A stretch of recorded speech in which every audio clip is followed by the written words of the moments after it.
I have a message for you today, and it is about authentic embodiment. I feel like that's really the vibe right now, especially. I'll just give you an example, okay, just to put things into perspective. Well, a lot of people obviously who care, they said, like, be careful, don't go out because there's like a really bad snowstorm in New York and 40 other states almost. And it may not be so bad everywhere, but I mean, it was pretty bad here.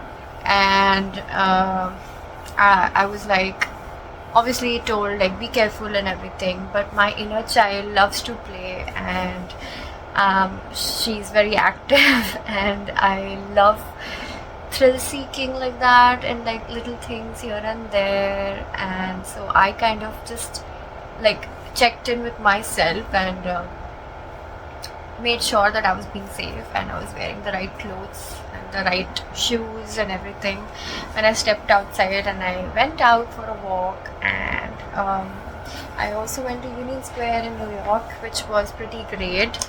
um, Everyone there were just like having such a nice time, and people were like sliding down in the snow. Some of them were building snowman and snow angels and everything. I was the only one carrying an umbrella. Okay, disclaimer, if you're ever in a snowstorm, like an umbrella is not gonna help you. But what I'm trying to say in a roundabout way is the message is just to relax and stop perceiving so much about what is the environment saying to you. Like, what is the environment reflecting back to you? Because not every time what the environment says to you will make you happy, and sometimes you really need to just check in with yourself and check in with your inner governor and ask that person, what does that person want? And if that thing that that inner child or your inner governor wants to do, it's safe and it's not gonna harm anybody, then you should go ahead and do it.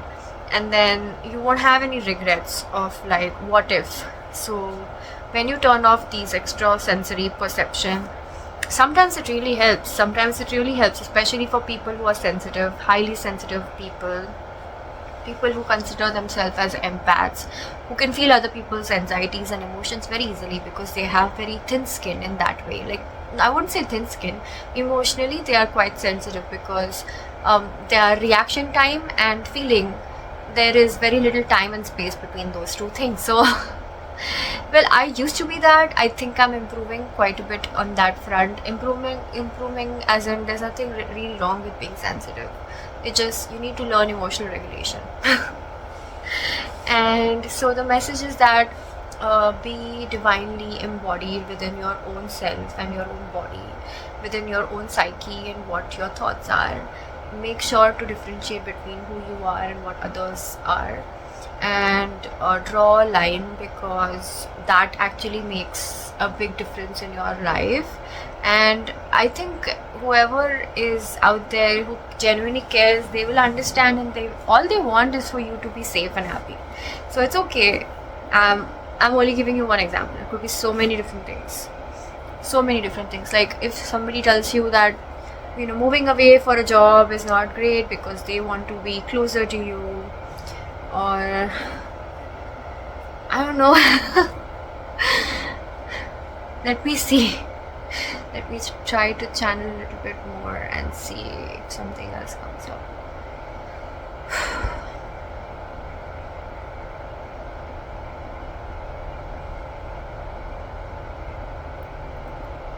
I'm hearing Minneapolis for some reason. I don't know why.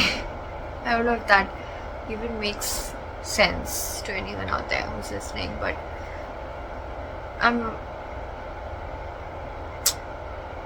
it's like travel is coming up quite a bit.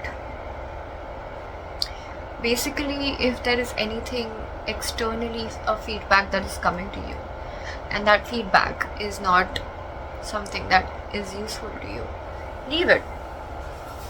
And then without any guilt or shame, authentically embody who you are, and then relax. Because if you constantly keep like looking around and perceiving what are others thinking, oh my gosh, I'm so sorry, you guys. It's been a long day, and I'm so cozy out here.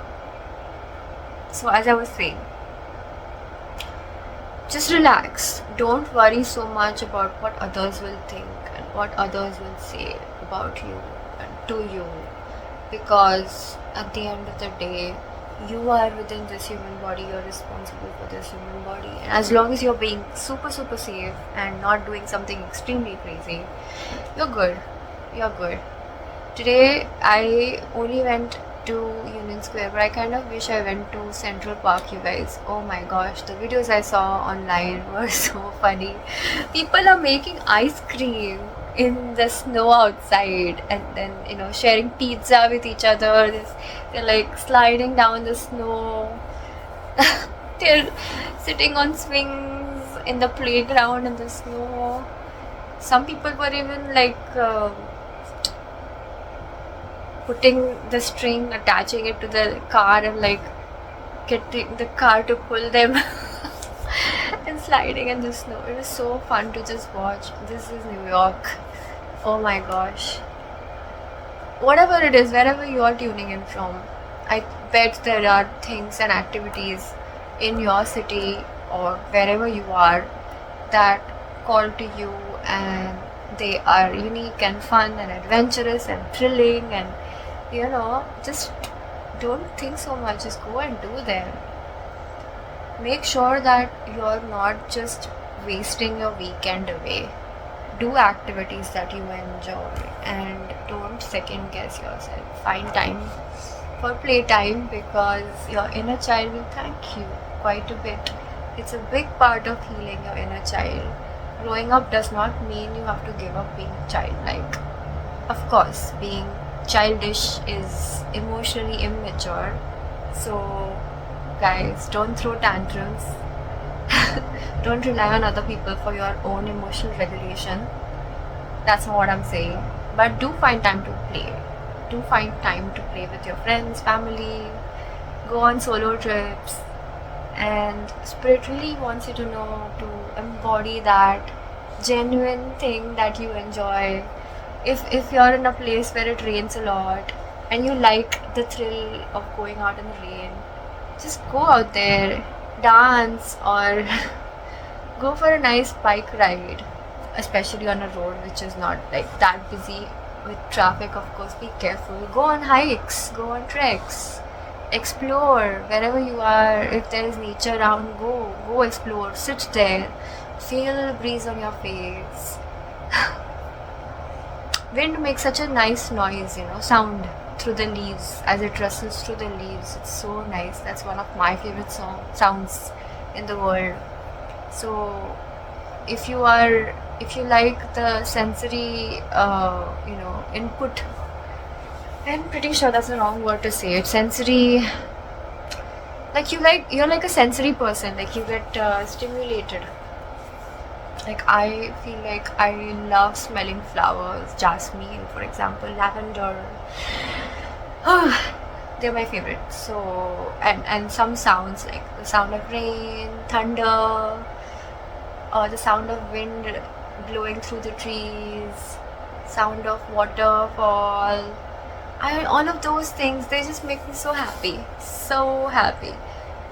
I'm pretty sure you have certain things like that in your life, like the things that your inner child always noticed and sort of made you feel like getting lost in a different world, and it gave you a little bit of an escape from your everyday stressful life. And I'm not saying that I'm not encouraging escapism, but I'm just saying, asking you to be do it in a healthy way, do it in a balanced way, where like it's not getting affected by external perceptions of you, because it's a very difficult way to live, to constantly care about what other people say about you. That's not a great way to live. I think you need to tone it down and switch it off for a while from time to time. If possible, switch it off completely. I mean, I'm not asking you to be antisocial, but Yeah, I mean it's like a knob, like a door knob, not a door knob. Sorry, it's like a tap. Like you need to adjust it with the right flow, and then keep it open in the right way, so that only the right amount of perception, the important perception is coming through. Like, are you like you don't want to hurt somebody, even unintentionally. I mean, what's there to apologize? It's nothing egoistic about it. Like, just apologize and leave. Like, just say, like, hey, I didn't mean that. And then the person doesn't want to understand, it's that person's prerogative. It's not yours. You have done your job. So, yeah, I'm going away from the main message. The main message is to embody your truth without being so heavily reliant on external perception. Okay, you guys, I hope this message was really helpful for you. And I really want you to sort of go back to what your inner child used to like, because I feel like that is a very important message for the collective right now. And when you actually go back to your inner child, and you will get all the things that you need. It's like the toolkit, the perfect toolkit to have a balanced life in your adulthood. Okay, so I hope you guys liked the message. I hope it was helpful. And if there was something in the message that you really liked and implemented, do let me know in the comment section, you guys. And I wish you all the luck in the world. And if there's something that you really liked doing as a child, do it. Try doing it now as an adult. I am promising you, it will make you so happy. Do let me know in the comments what that activity was. I would be so interested to know this. Alright, take care. Bye wherever you are. See you soon.